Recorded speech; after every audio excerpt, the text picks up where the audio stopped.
Dimension actually మనకి హుండైలో visit అయింది, మనకి మా వర్క్షాప్లో విజిట్ అయింది Creta vehicle. Actual DPF problem కోసం వచ్చింది. డిపిఎఫ్ ఎలా చేయాలంటే మనకి యాక్చువల్లీ ఇక్కడ డిపిఎఫ్ రీజనరేషన్ ఆల్రెడీ స్టార్ట్ అయింది. మనకి ఇక్కడ చూపిస్తారు diesel filter regeneration owners manual అని చూపిస్తుంటారు. మనం అలాంటప్పుడు ఏం చేయాలంటే మనం యాక్చువల్ రన్నింగ్లో కూడా అవుతుంది. బట్ మన వర్క్షాప్ విజిట్ అయినప్పుడు మనం లేదంటే మన కస్టమర్ చేసుకోవాలనుకుంటే ఫుల్ హెడ్ లైట్స్ ఆన్ చేయాలి, ఆల్ హెడ్ లైట్స్ ఆన్ చేయాలి. And AC blower full high స్పీడ్లో పెట్టాలి, ఇండికేటర్స్ ఆన్ చేయాలి, అండ్ రూఫ్ లైట్స్ ఆన్ చేయాలి. ఆల్ ఎలక్ట్రిక్ వర్క్స్ ఆన్లో ఉండాలి ఏదైనా సరే.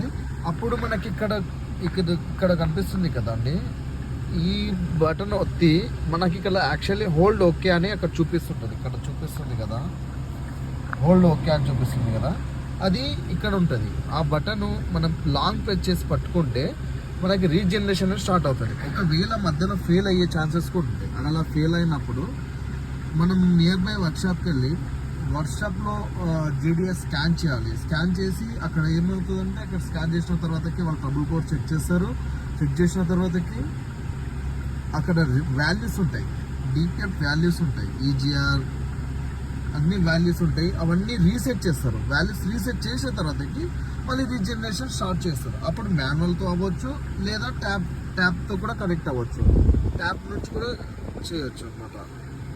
రీజనరేషన్ అవుతున్నప్పుడు ఎలాంటి బ్రేక్ అప్లై కానీ, యాక్సిలరేషన్ తొక్కడం కానీ, గేట్స్ మూవ్ చేయడం కానీ, వెహికల్ డ్రైవ్ చేయడం కానీ ఎలాంటివి చేయొద్దు. ఈ రీజనరేషన్ అయిపోయిన తర్వాతకి సక్సెస్ఫుల్లీ కంప్యూటర్ రీజనరేషన్ అని వస్తుంది. అప్పుడు ఓకే ఉన్నట్టు. లేదనుకో ఇన్ కేస్ మనకి ఒక కోడ్ వస్తుంది, ఫెయిల్ అని వచ్చిందనుకో, తర్వాతకి మనం ట్యాబ్ పెట్టి మళ్ళీ చూసిన తర్వాతకి మళ్ళీ ఇంకొక కోడ్ వస్తుంది. ఒకవేళ కొన్ని కోర్స్ ఉంటాయి దీనిలో, డిటీసీ కోర్స్ ఉంటాయి, అవి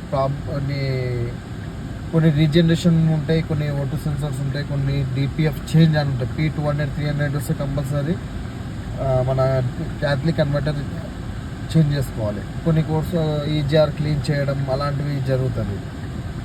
మనకి ఇంకా నెక్స్ట్ అప్డేట్ కోసం నేను ఇంకా అప్డేట్ చేసి మీ ముందుకు వస్తాను ఫ్రెండ్స్. ఇప్పటివరకు నెక్స్ట్ వీడియో కోసం వెయిట్ చేయండి.